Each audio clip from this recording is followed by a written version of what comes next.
Sushant Singh case में Mumbai police ने कई अहम खुलासे किए हैं। मुंबई पुलिस कमिश्नर परमजीत सिंह ने कहा कि सुशांत ने सुसाइड से पहले गूगल पर कई चीजें सर्च की थी, जिसमें उन्होंने bipolar disorder, schizophrenia, painless death यानी दर्द मौत सहित अपना नाम सर्च किया था।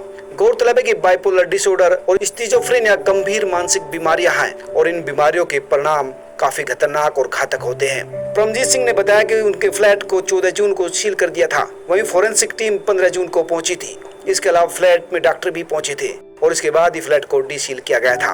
परमजीत सिंह ने कहा कि सुशांत दिशा सालियन केस में अपना नाम आने से भी काफी डिस्टर्ब महसूस कर रहे थे। उन्होंने कहा कि सुशांत दिशा से केवल एक बार मिले थे और उन्होंने दिशा के वकील को भी मैसेज किया था। उनसे पूछा था कि आखिर उनका इस मामले में नाम क्यों घसीटा जा रहा है। कमिश्नर ने बताया कि रिया चक्रवर्ती का बयान भी 2 बार दर्ज हो चुका है और पता चला है कि दोनों के रिश्तों में खटास चल रही थी।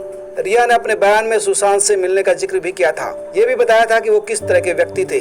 साथ ही रिया ने सुशांत के साथ यूरोप टूर की बात भी बताई थी। दरअसल रिया और सुशांत के परिवार के बीच भी संबंध अच्छे नहीं थे और दोनों के बीच भी अनबन जारी थी। रिया चक्रवर्ती ने सुशांत सिंह राजपूत का घर 8 जून को छोड़ दिया था क्योंकि वो भी डिप्रेस थी। उसकी हालत भी ठीक नहीं थी, इसलिए वो चली गई थी। इसके बाद सुशांत की बहन आई और वो भी 13 जून को चली गई क्योंकि उसकी बेटी की परीक्षाएं थी। कमिश्नर ने कहा कि अभी हम किसी निष्कर्ष पर नहीं पहुंचे हैं। ये केस बिहार से मुंबई ट्रांसफर होना चाहिए था। बिहार पुलिस को इस मामले में जांच करने का अधिकार नहीं है।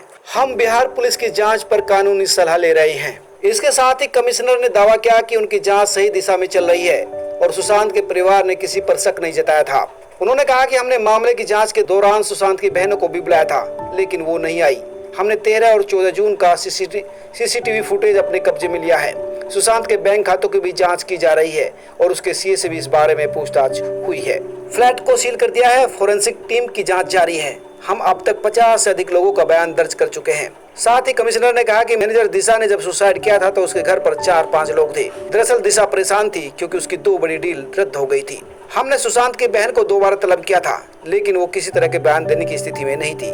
इसके अलावा सुशांत के पास एक डायरी मिली जिसमें वो महीने के खर्च का हिसाब रखते थे।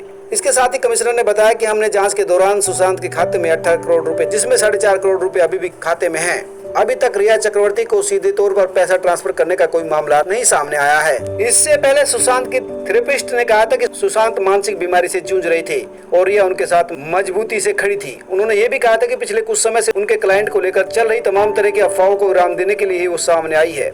इस महिला थेरेपिस्ट का बयान सामने आने के बाद सुशांत के जीजा विशाल ने एक ब्लॉग लिखा था जिसमें उन्होंने थेरेपिस्ट और रिया पर सवाल खड़े किए थे।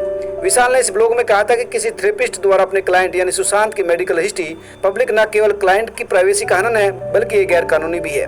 उन्होंने कहा कि महज 3-4 महीनों के और कुछ अपॉइंटमेंट के सहारे ये थेरेपिस्ट सुशांत की मेंटल हेल्थ को लेकर इस तरह के दावे नहीं कर सकती है। सब्सक्राइब करें, लाइक करें और अपने दोस्तों के साथ शेयर भी करें।